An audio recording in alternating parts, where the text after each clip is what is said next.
Chris, you're not muted. Oh, now you are. Hello, welcome all to New Hampshire Peace Action's Peace and Justice Conversation series online. I'm Will Hopkins, the Executive Director. In case you're new to New Hampshire Peace Action, we educate, mobilize, and organize to build a more peaceful and just future for all.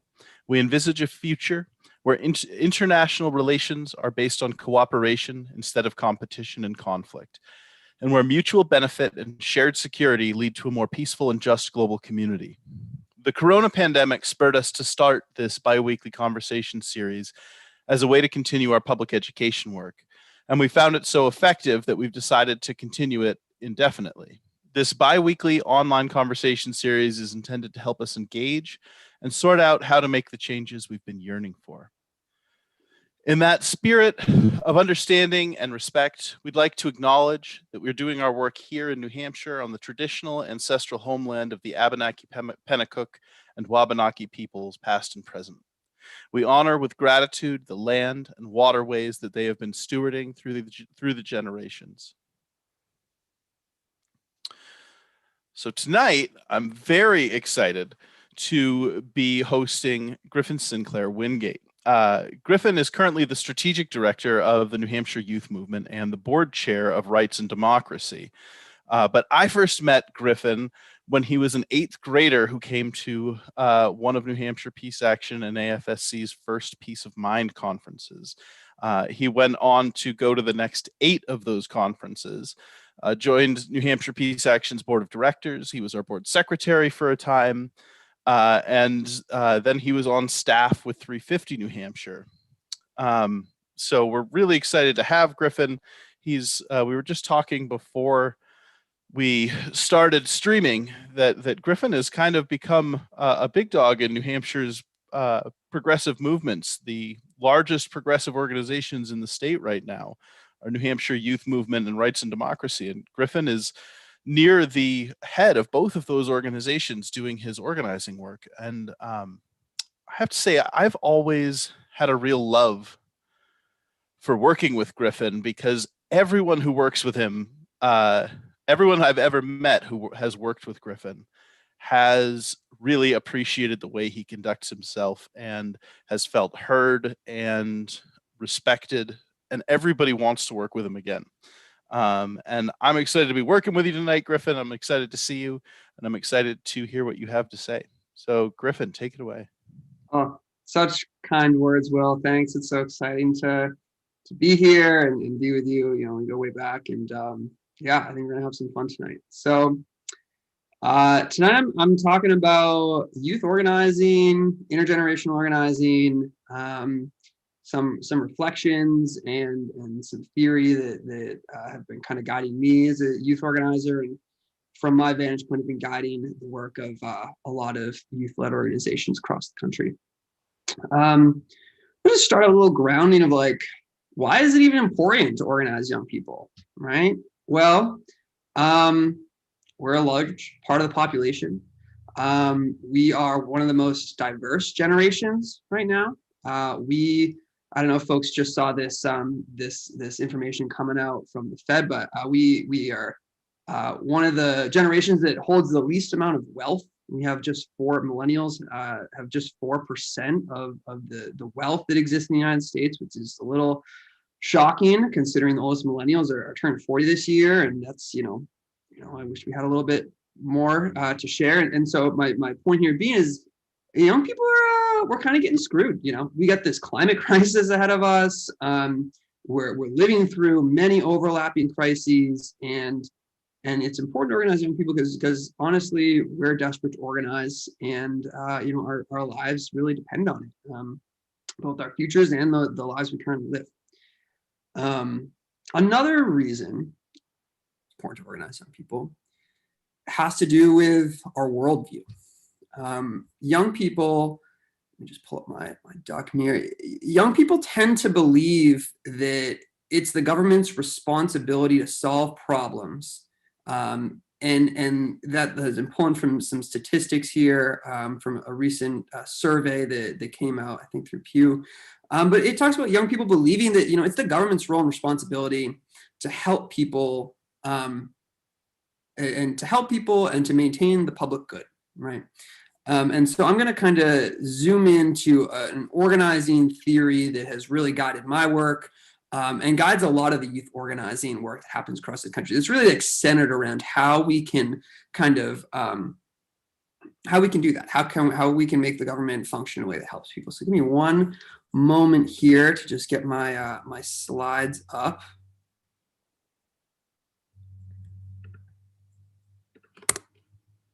All right. Will, can you see that? Am I good? Yeah, great. All right. So political alignment theory, really cool stuff. Political alignments are an array of social and political forces that align around a shared agenda for society and move towards a shared vision of what government should do and who it should be for.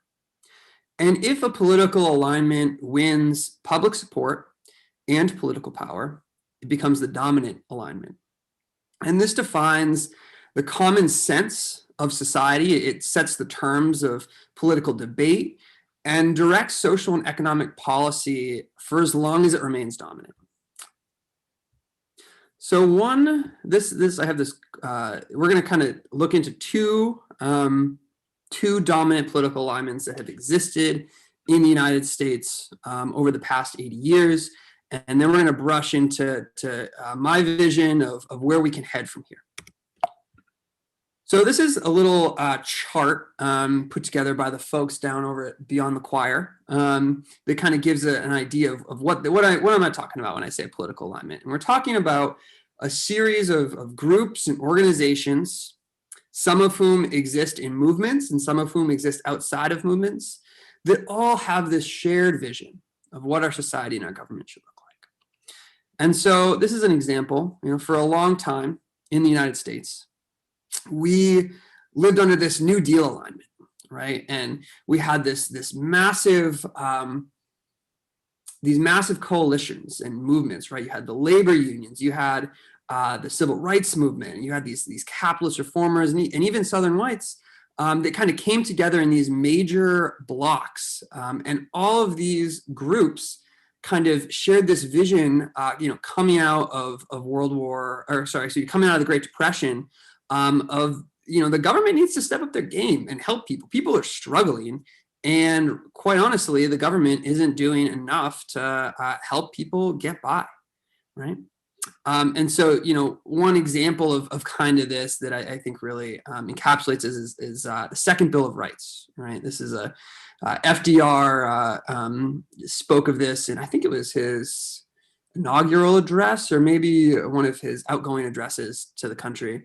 He talks about the Second Bill of Rights, where every American has the right to a job and a decent living wage, a good home, access to the necessary medical care, economic protection during sickness and old age and unemployment, and a good education. Sounds kind of familiar, doesn't it? Yeah, it sounds a lot like what the progressive movement and the left in the United States has been coalescing around. And I think a lot of this is really, was kind of revitalized in the 2016 Bernie campaign, right? He talked about a lot of these things. And so the New Deal alignment, right, under FDR and many presidents to come after actually accomplished a lot, right? We got middle-class support like the minimum wage, Social Security, Medicare and Medicaid, the recognition of unions. We got some financial regulations, some environmental regulations, and limited support, but some support for BIPOC folks, Black, Indigenous, people of color. And I think this is a really funny quote from Eisenhower. There's a long string of presidents after FDR that kind of upheld these same political ideals, right? And so this quote is, should any political party attempt to abolish Social Security, unemployment insurance, and eliminate labor laws and farm programs, you would not hear of that party again in our political history. There is a tiny splinter group, of course, that believes you can do these things, but their numbers are negligible and they're stupid. Eisenhower, right?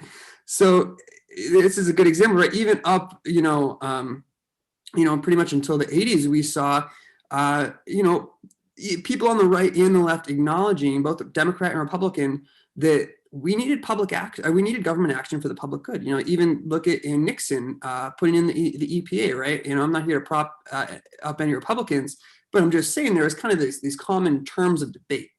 But that is obviously not where we are at anymore.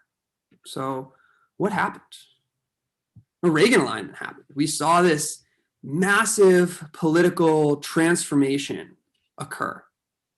We saw the rise of new movements and new political figures that brought forth a new political common sense that dominated across this country, right?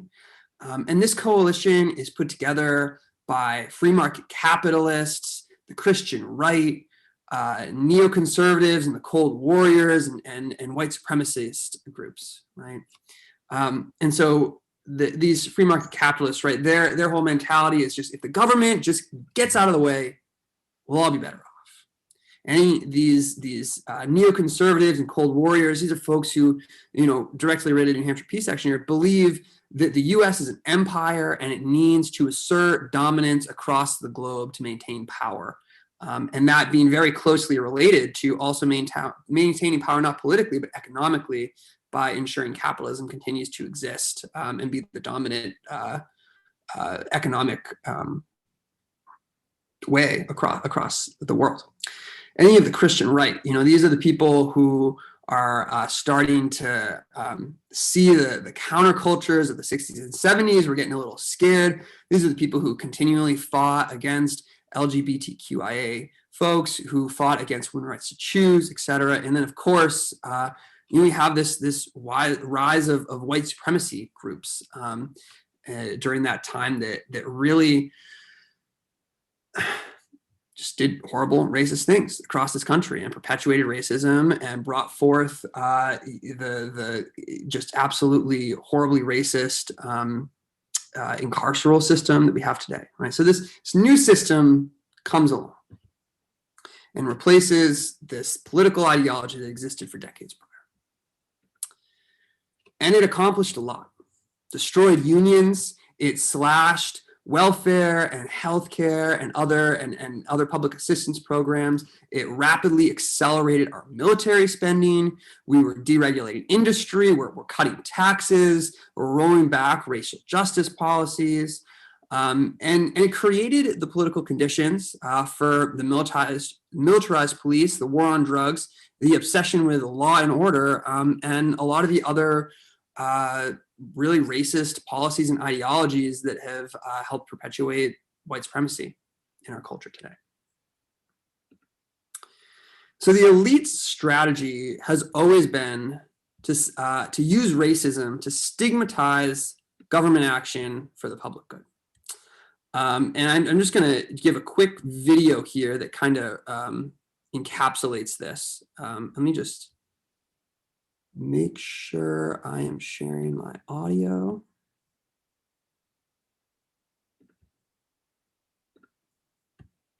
All right. And I just want to give a warning. This does talk about some really racist stuff, and it does use some really racist language.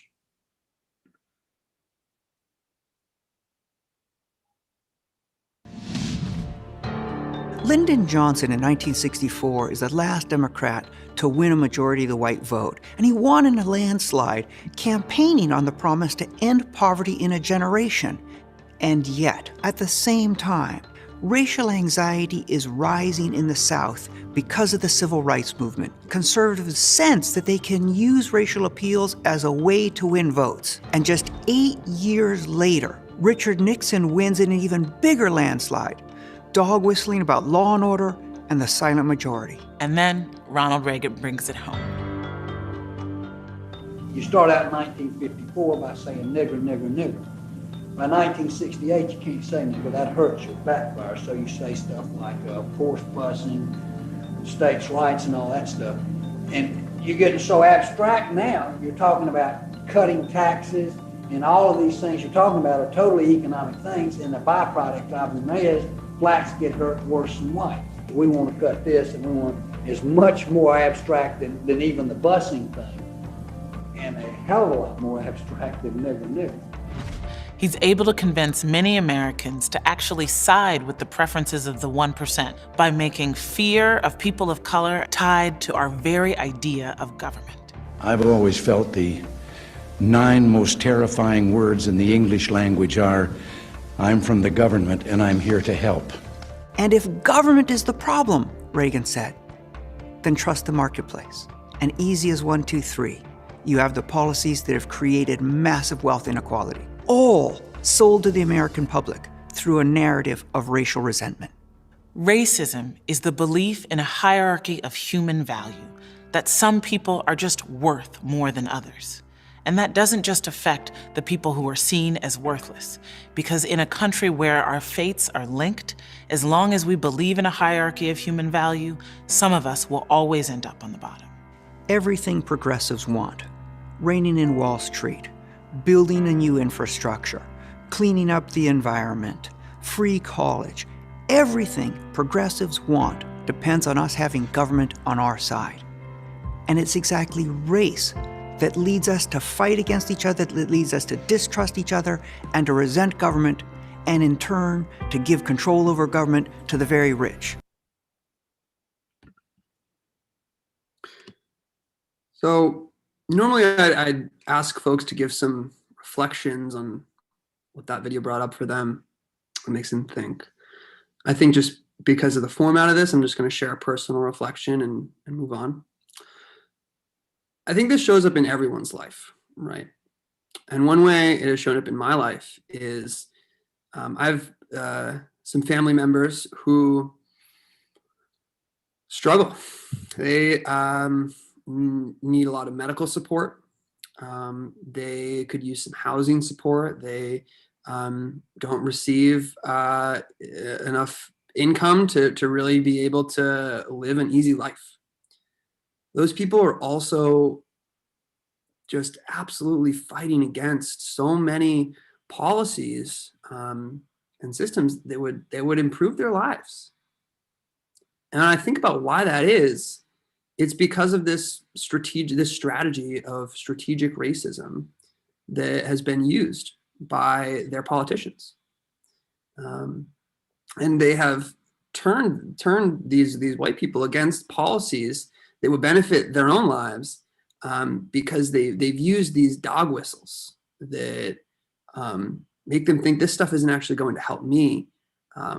This stuff is only for people who don't look like me. And so I invite y'all to reflect on that video. I think it's an important thing to be reflecting on. But I'm going to move on. There's some good news here.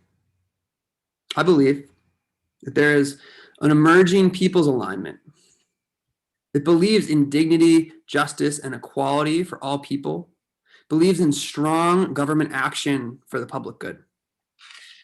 I think we're seeing this emerge because some of those pillars of the Reagan alignment that I talked about before are starting to crack. And what I mean by that is that they are no longer share a vision of what society and government should look like together.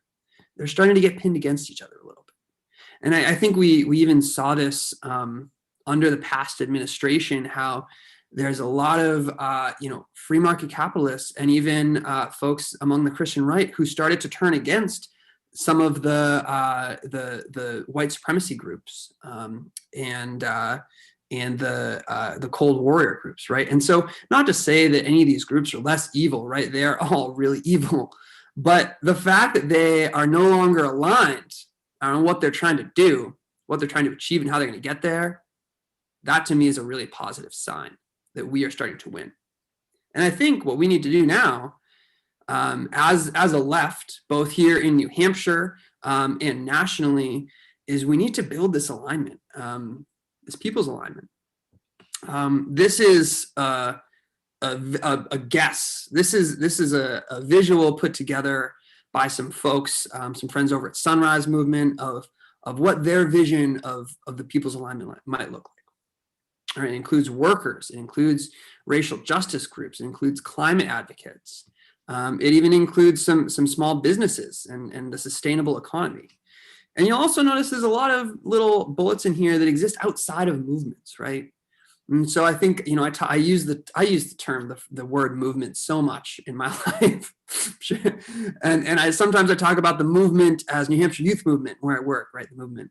And then sometimes I talk about like, the capital M movement as like the broader movement across the country. And then sometimes I find myself using it in an even bigger way of like the broader movement across the country encompassing, you know, organizers, but then like the step above that being the movement that involves teachers and healthcare workers and co-ops and all these people that exist kind of outside our little organizing bubble that we're in. We need to help build an alignment and a shared vision between all those people and all those groups to change what is politically feasible in this country, to build a new common sense that is built into people across New Hampshire and across the United States that is, we believe government action for the public good is a good thing. And why isn't our government investing in that? Right? So I tell you all this because this is a really key theory that my organizing work all revolves around, and that a lot of youth organizing work across this country revolves around. And I think a lot of people, I'm sure a lot of folks watching this in this call, familiar with the independent pieces of this, right? You know, Reaganism and the New Deal alignment, FDR, what that was like. And I think we can start to put some of these things together and start to sketch out something much bigger. And I share this with you not only to give you a little insight into some of the guiding theory that I use in my work, but also to as an offering in hopes that you might use it as well. Because I think in a big part, when we think about intergenerational organizing, you know, we're going to do things differently. And that's okay. That's a good thing, because we need a diverse range of tactics and strategies and organizations and movements and even theories of change to help build the movement we want to build and win what we're trying to win. But if we can have some shared theories and some shared visions that we all hold, we're going to be so much more effective. And we're going to stop pitting ourselves against each other. You know, I think appreciation for other theories of change is really important, something that the left needs to improve on. I think there's such a tendency to believe this is what I'm doing, this is what's going to be most effective, and I need to, if everyone was just doing this, we win. And it's really, no, like we need to come at it from so many different angles to be able to make the progress that we want to make. So having said that, let's see, I was planning on asking you all some questions, but Will also wants to do a Q&A with me. So why don't we do that for a little while, and then maybe we can have a little group discussion after that. Does that sound right to you, Will? Sounds good. Cool. I would be happy to kick it off if nobody wants to throw a question in the chat. For folks who want to ask questions, you can either throw a question in the chat, or you can just put an asterisk in the chat and I'll call on you. But I'm going to start, Griffin, why, you've worked in climate, you've worked in peace. What brought you to the conclusion that the right place for you was working specifically just to organize youth around what interests them? So I think there's like two things there. One is like demographic, the other is like issue.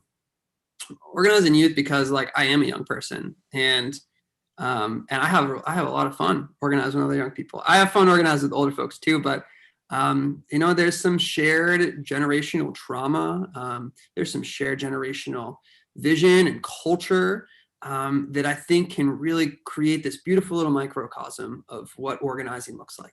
And so, that to me feels not only what is most enjoyable for me right now, but also what feels really effective. It feels, if that's for me, that feels like where the magic is in organizing. That's when I'm organizing with other young people, that's when I get that little tingle in my spine. So I love that. In terms of multi-issue organizing, a couple reasons. I think the first is Another big theory, which I'm not going to go deep into, but is momentum theory organizing. And what momentum tries to do in short is it bridges mass movements like Occupy and Black Lives Matter to some extent, right? It bridges that type of organizing with Selinsky community-based organizing, right? Where you organize the people in the town to move a decision maker.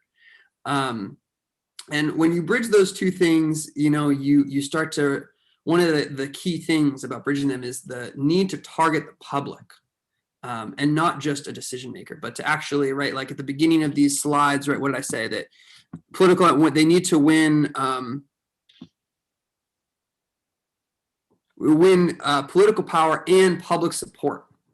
And so public support, you need to target the public. And there are these moments where it becomes very easy to target the public, where all of a sudden, almost overnight, it seems like everyone is just outraged and dying to take action around something, right? I think we're seeing that right now with Palestine. I think we've seen it with the Green New Deal after the Nancy Pelosi sit-in. I think another really great example is when the Muslim ban went into effect, right? The mass mobilization to go to airports, right, happened overnight. There's a name for this. It's called whirlwind moments. And I want to be able to organize in response to whirlwind moments. And that means having the ability to be nimble and adjust to react in a moment where everyone is really excited about something, to be able to try to figure out how you can best support in that moment. Not necessarily, I'm not saying that like, if I have nothing to do with, food justice organizing, and all of a sudden there's a big food justice world moment, that I should just start a food justice organization. No, not what I'm saying. I'm saying, how does my organization support the existing organizing infrastructure that is already there in a way that's meaningful and makes sense? Does that answer your question, Will?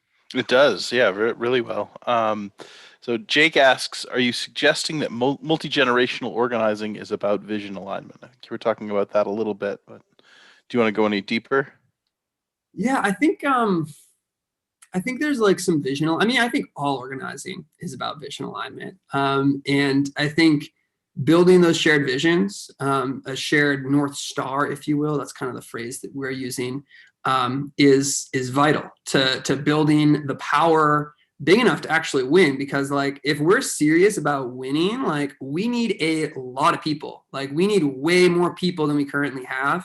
And to do that, we need to have a cohesive vision and a plan to win on how we're going to get there, both as individual organizations, as movements, and as like a collective, like capital M progressive movement, or however you want to look at it. So I think aligning our visions and trying to engage in meaningful debate around the role that different organizations, different people, and different movements should play at certain times is really important. Cool. Anybody else have questions for Griffin? I know you have more that you could do, but I want to make sure that everybody who had questions gets to ask them at this juncture. Donna, go ahead. Yeah, thanks. Griffin, sorry you can't see me, but my video doesn't work on my laptop, and this is fantastic. And I'm so glad to be listening to you. And I'd love to hear your thoughts on what I'm about to say. I've thought a lot about this. And when I was growing up, my family, really strong working class Democrats. My grandparents were union people in factories, immigrants. And then in the 70s, myself and my sisters got really turned on to feminism and the anti-war movement and pro-abortion, and we just went full out, like this was our time of activism.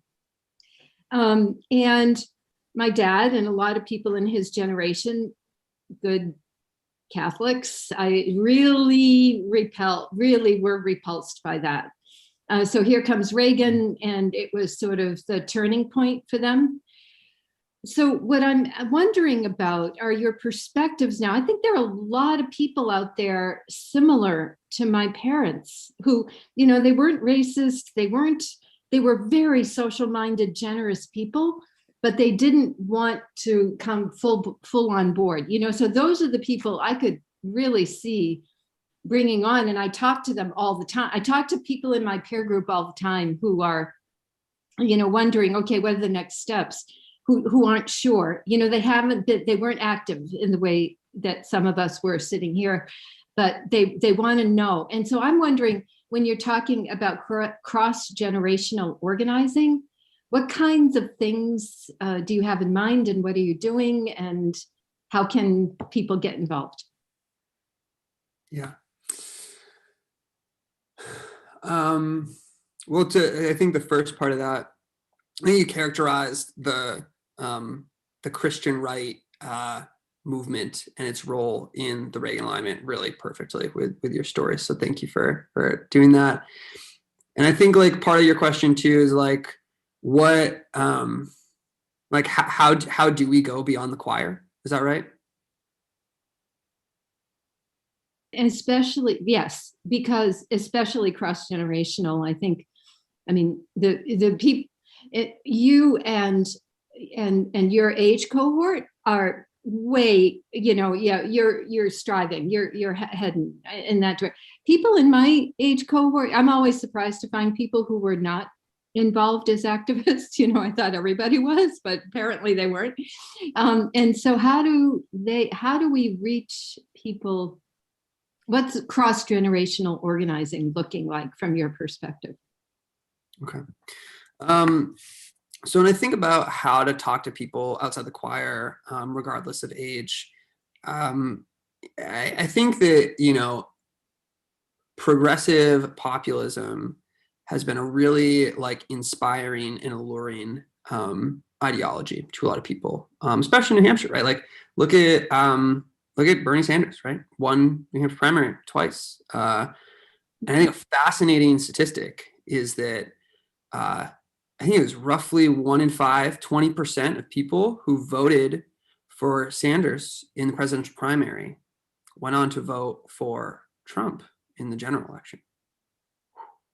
That's scary because their political ideologies so vastly different, their political policies, right? But what they're saying and the way they say it can both appeal to a similar audience. So that's really interesting. So I think when we're trying to expand on our bubble, we need to think really carefully about us and them, right? Who's the us, who's the them? And we want to build a really big us. And so when I talk to people about us, I talk about, it's like, yeah, it's like working people, like people who are struggling, people who have medical debt, people who have student debt, like things that people who have, a mortgage, things that hopefully a lot of people can relate to and struggle about. And when I talk about the them, I try to make it really small, right? Because it's like the political and economic elite. It is the 1%. It is the bought out politicians. Like those are the people that we're actually like in opposition to. And so figuring out a way to like have those nuanced conversations where you're like inviting people in, and I think like once you kind of start that, it's a question of like helping them find their stake. And I think that also means like you need to know what your stake is in this movement. You need to know like how you as an individual person, like what you stand to gain. And I think it very often can feel like, oh, I'm here to help. I'm here because like I see Black people getting murdered by police and I feel bad as a white person. And that guilt is passing. It doesn't last. And when things get hard and challenging, if you don't have a really clear root in and stake in why you need to, as a white person, abolish white supremacy, what is your stake in that isn't just rooted in like, I feel guilty because I'm a white person and I feel bad, then you're going to leave. Right. And I think same is true with, any issue. You need to know like why you're there fighting, what you stand to gain. And then you need to help other people pull that out of themselves. And that's challenging and hard. But I think that we often tend to believe that, oh, if people just had the facts, if people just had this information, then they would derive truth from that information. And really, it's not like that. It's like when people hear passionate stories, that is what they believe to be true. Right? That is what moves people to organize and to be an activist and an organizer. So, answer your question. Big us, little them, populist messaging, know your own stake, share it with people in stories, and ask them elicitive questions to help them identify their stake. Anything what that looks like here in New Hampshire, really cool, innovative work called deep canvassing, where you're not just trying to get through a script and ask people questions when you're on the doors and move on to the next one, but you're trying to engage in some like hard conversations with people. You're like, how have you been hurt, and like why is that, and like how can we make this place better for both of us, and engaging in those conversations and trying to beat a door for like in a 45 minutes, an hour, talking to someone to actually persuade them. You obviously don't want to do that with people who share your viewpoints and you're just like bashing, like, oh yeah, stuff's so horrible, it's so sad, I hate it. And that's a waste of your time. But if you can engage in a meaningful conversation with someone who has opposing viewpoints, that can be really powerful and move a lot of people. And so deep canvassing, really cool way to do that. Both New Hampshire Youth Movement and Rights and Democracy are running deep canvas programs this summer in New Hampshire. Wow, beautiful. Okay. All right. So I got two questions, and one is from Janet, who's in the Zoom. And she just says, "I'm excited about the People's Alignment inception. Could you share that slide with us?" Yes, you can share slides. I'm seeing that. We'll email it out after. Cool. Thank you, Griffin. The other question is actually from Chrisanne, who's watching on Facebook. She says, how ready have you been to reach across generations to those who came before you? I think go ahead. No, I think that's such a great question. I think there is like a real balance to be struck between like the wisdom of our elders and like the organizing they have done and the lessons that they have learned and the strategies that they've gained, right? And also knowing that like young people have these new perspectives and these new ideas that could be more effective. And like, how do you balance those two things? And like, that is something that's like one of those eternal questions I think that we are like always struggling with. And I think like, I see it happening at like every level, right? Like even, and it's kind of cool, right? But like even high schoolers coming into the organizing scene nationally, at least, and here in New Hampshire as well, I think are coming in with some like really like fresh ideas on like messaging and strategy and tactics to use. And like sometimes I hear about stuff happening out in other systems, like, oh, that is so exciting, it's so cool. And sometimes I hear about it and I'm like, ooh, I don't think they've thought through like this outcome that might happen if they do that, or like the strategic implications of that tactic used at that time in the campaign. And so I'm kind of in this weird spot, right, where I'm like in the middle, right? I'm like 26 and like I got some years under my belt organizing, and like I'd like to think, I'm starting to really refine my strategic brain.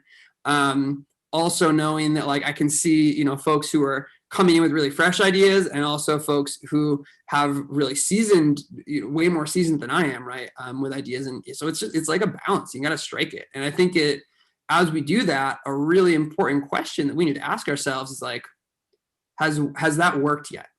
If you are like locked into if you are an elder and you are locked into a strategy or a tactic that you have been using for decades, do you have like serious results to show from it? And like, that's an important question to ask.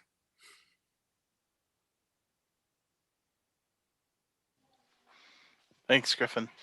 That is, I in particular, I mean, I view you as youth because although we've worked together for, at this point, I think 12 years or more, like you also you are a seasoned organizer. I mean, you've been doing this work at a very high level since you were in high school, and And so I can see how you fall into a role as being both youth and elder sometimes. God, don't call me an elder yet, bro.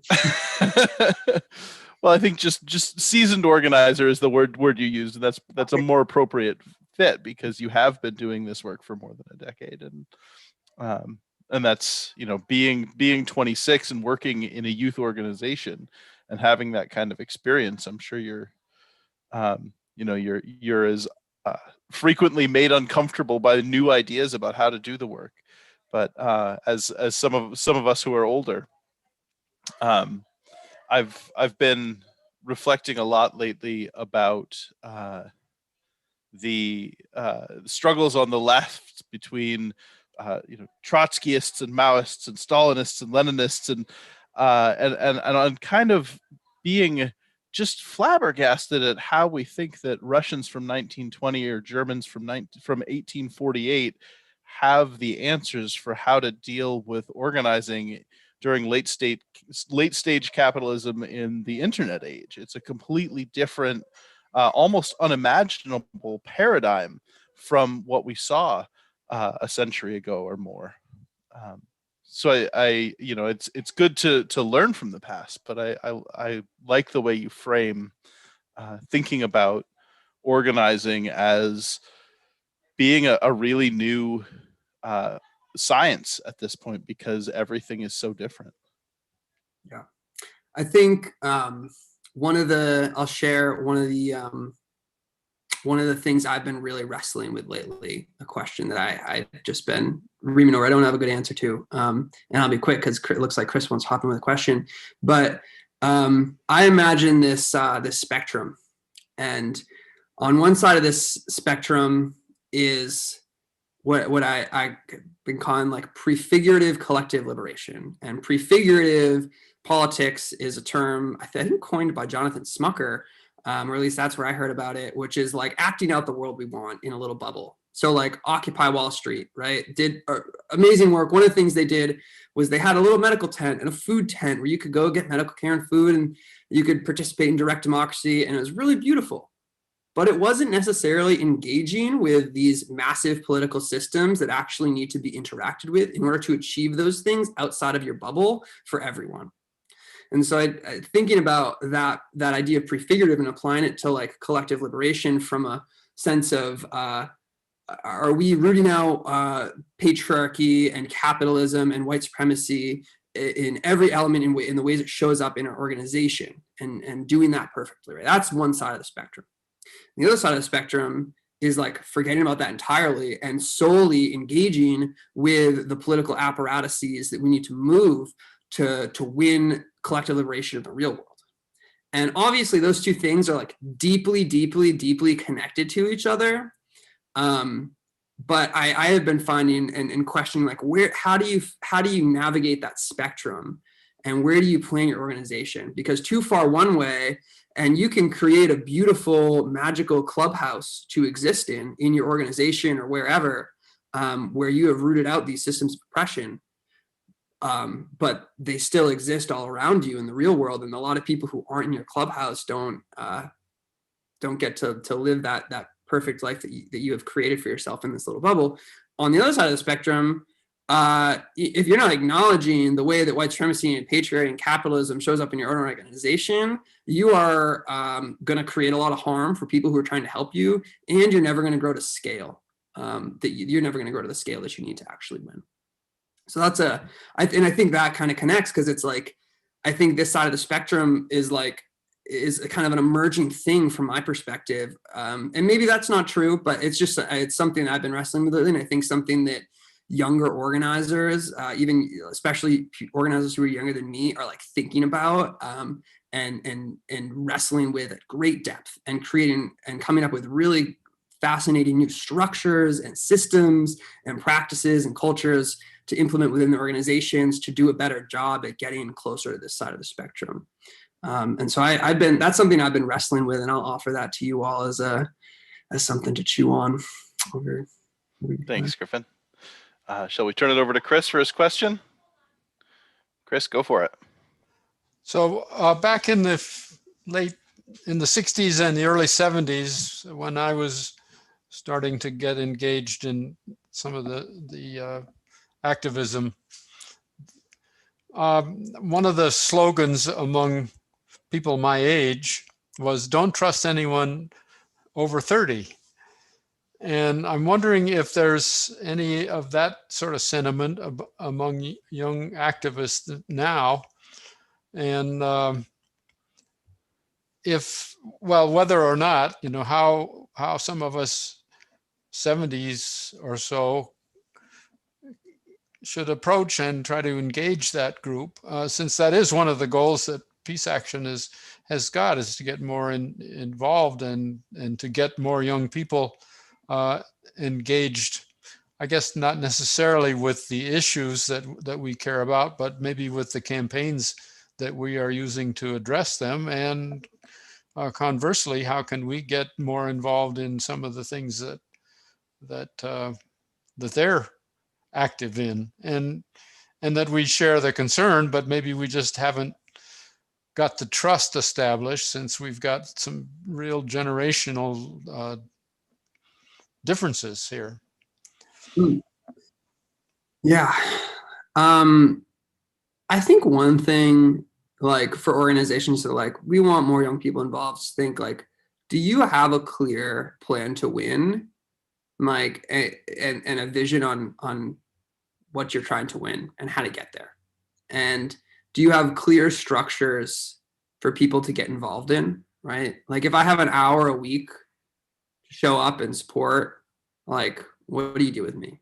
And a good side question to that is, if you're going through a whirlwind moment and all of a sudden you have 300 people who are willing to give you an hour a week, how do you prepare for that? Because I think that's like a big moment, like how we built power. Side note.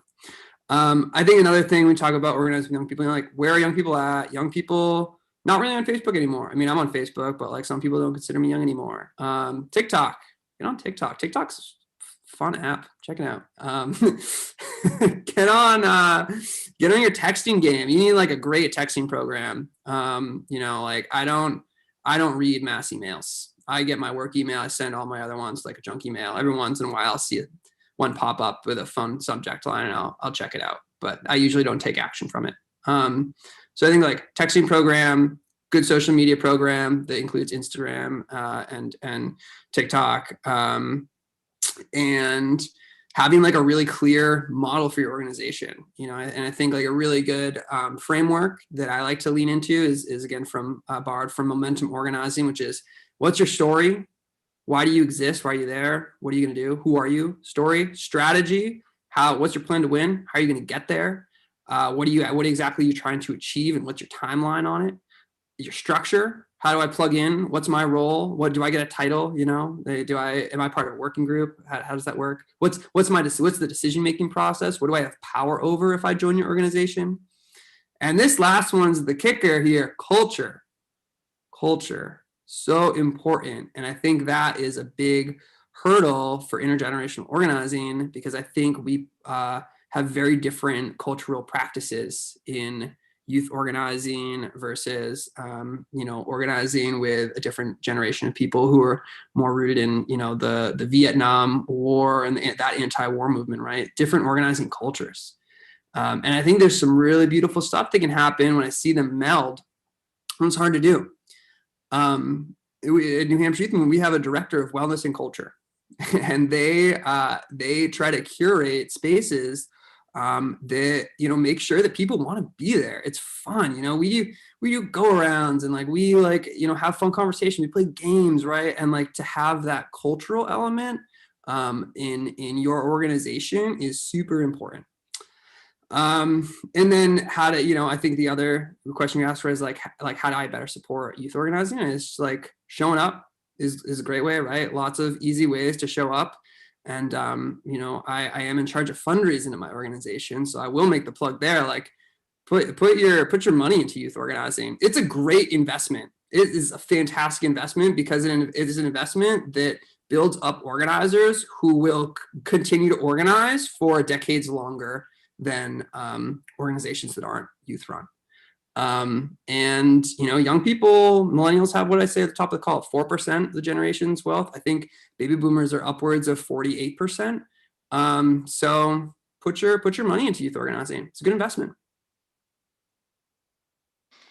And I would say that my time spent youth organizing has been the stuff that I think has shown the most promise. The people who I've engaged with through New Hampshire Peace Action's youth program, and the number of them who've gone on, like you have, to do work around the country, I think is one of the biggest impacts we've been able to have organizationally, helping contribute to that.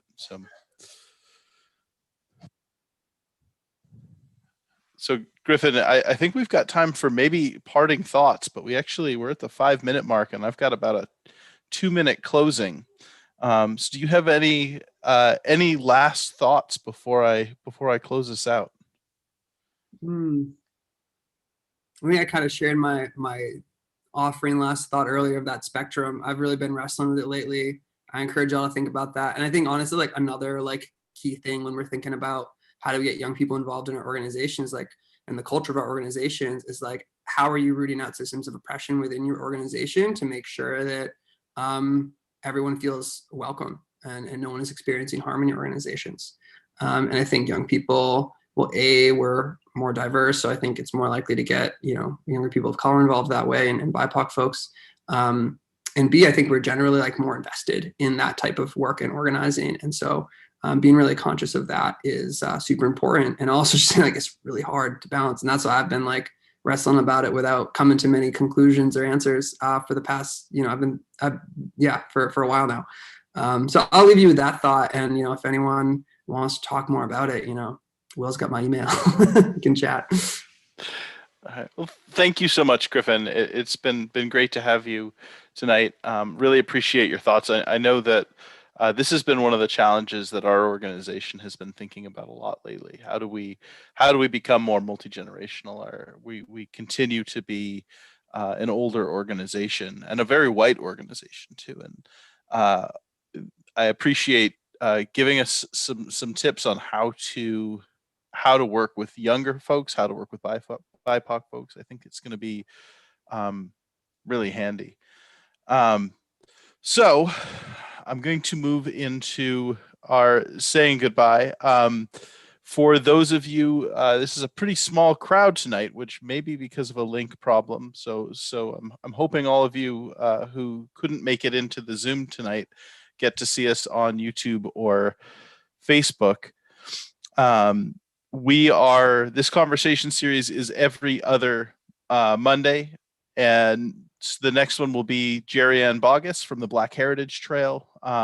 So she'll be talking with us on June 7th. Then Sandra Yarney and Will Thomas will talk about the Palestine Education Network and their work on June 21st. We do have a 90-minute program that will happen in the interim on a Thursday. And I'm just going to pull up the details for that. So China and the New Cold War will have Danny Haifong and Ben Norton, who are both national podcasters or international podcasters and writers, and they're going to talk about U.S.-China relations and the pervasive demonization of China as a rival to American hegemony. It's going to be Thursday, June 17th at 7 p.m. And we will continue to update. I know Donna's on our email list. Jake, if you're not on our email list, you can drop an email to info@nhpeaceaction.org, and we'll make sure you get our updates from here on out. Griffin, thank you so much for being with us tonight. Yeah, thank you, Will. I wouldn't be an organizer if it wasn't for you. If it wasn't thanks. So it's been really fun to come back and get to share some space with you. And thanks for all the great work you do. And thank you, Griffin. It's really wonderful. Thank you. Good night, everybody. Griffin. Good night.